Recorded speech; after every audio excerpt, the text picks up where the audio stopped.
এবার একটা অন্য কথা বলি, আমরা সব ছেড়ে রবি ঠাকুরের গানকে কেন আপন করে নিই? একটা ছোট্ট উদাহরণ দেব। আমরা যে পরের গানটা শুনব সেই গানটা নিয়েই। রবি ঠাকুরের গানের সুর এমন, মনে হয় যেন আমার নিজের মনের সুরটাই সেখানে বাজছে। আমাদের পরের গানটি আমায় থাকতে দে না, সুরটা শুনলে মনে হয় ঠিক যেন আমি ঠিক যেভাবে লোককে বলতাম, রবি ঠাকুর ঠিক সেইভাবেই গানটা বলে গেছেন। আর সেই জন্যই তিনি আমাদের সবার জীবনে জড়িয়ে আছেন।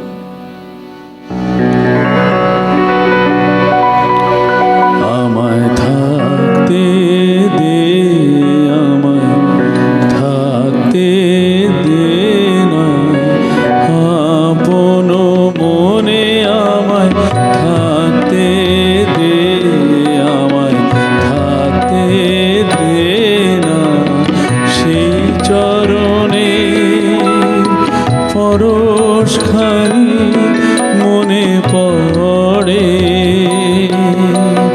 ক্ষণে ক্ষণে আপন মনে থাকতে দে, আমায় থাকতে দে না।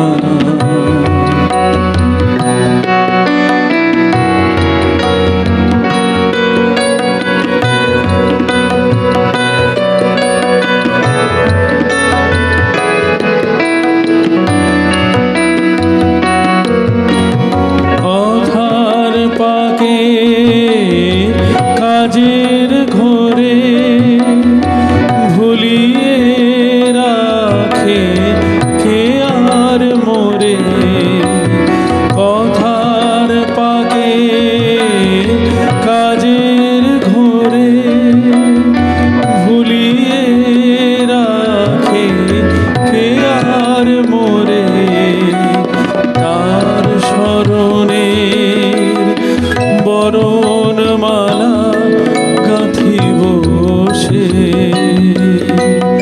গোপন কোণে আপন মনে থাকতে দে, আমায় থাকতে দে না।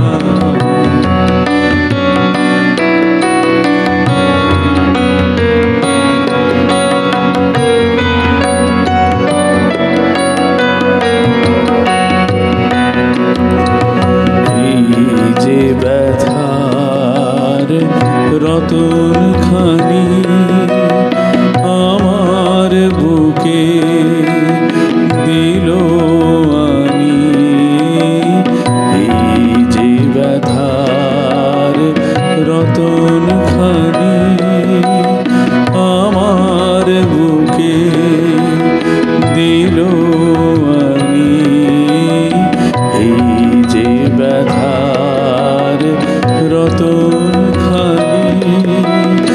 এই নিয়ে আজ দিনের শেষে একা চলি তার দেশে, এই নিয়ে আজ দিনের শেষে একা চলি তার দেশে, থাকতে দে, আমায় থাকতে দে না, আপন মনে আমায় থাকতে দে, আমায় থাকতে দে না, সেই চরণে পরশখানি মনে পড়ে,